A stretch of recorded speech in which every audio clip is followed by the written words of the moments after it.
ये कहानी सुनने आप बहुत मज़ा आने वाला है। मेरी शादी वाले दिन मेरा नौजवान देवर बहुत खुश था। मैंने हमेशा से अपना छोटा भाई समझता था और वह भी मुझे भाभी कह कर पुकारता था।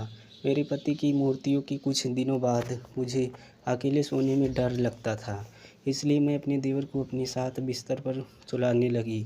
सर्दियों की रातें थी और एक ही बिस्तर पर अपने देवर के साथ सोना मुझे बहुत अजीब सा लगता था। मेरा देवर शायद मुझे बहुत पसंद करता था, लेकिन मैं उससे उम्र में भी काफ़ी बड़ी थी। लेकिन मेरा देवर बिल्कुल जवान लड़के जैसा लगता था।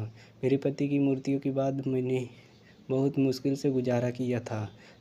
मूर्ति लेकिन मैं कब तक इस तरह जीवन का चलाती। इस रात मैंने सोचा कि एक बार अपने देवर को आजमा के देखती हूँ। आधी रात को मैंने उसे हिलाकर देखा। वह गहरी नींद में था, लेकिन जैसे ही मैंने उसे छुआ, मेरी आंखें इस हैरत से फटी की फटी रह गई। मेरे पति की मूर्ति को अभी 2 दिन ही हुए थे। मेरे घर में मेरी सास, ससुर और ननद भी नहीं थी। मेरे पति का इस दुनिया में अपने छोटे भाई के अलावा और कोई नहीं था। रोहन की उम्र भी ठीक थी, वह मुझसे छोटा था। मैंने इसे कभी छोटे भाई से ज़्यादा कुछ नहीं समझा।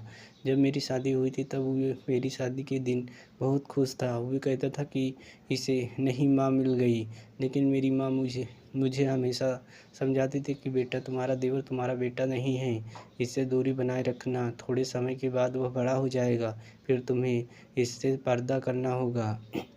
इसीलिए अभी से इसे आदत डालो कि वह तुम्हारे कमरे में बिना अनुमति ना आए। मैंने कई बार देखा कि वह तुम्हारा देवर बिना वजह से तुम्हारे कमरे में आता जाता है। बेटी, तुम्हें ऐसा नहीं करना चाहिए।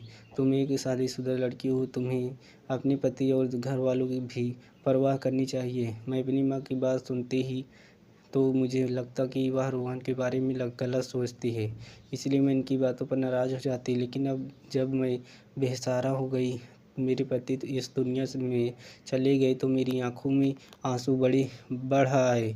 मैं सोच भी नहीं सकती थी कि वे मुझे अपने भाई के साथ छोड़कर चले जाएंगे। मेरी ज़िंदगी मुश्किल में पड़ गई थी। रो रो कर मेरा बुरा हाल हो चुका था। रात के 12 बज गए थे।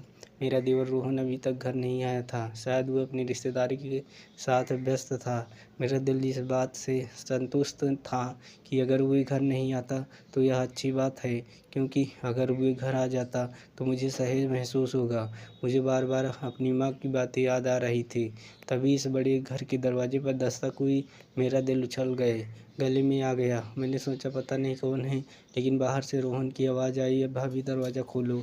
मैं हूँ। मैंने डरते डरते दरवाज़ा खोला।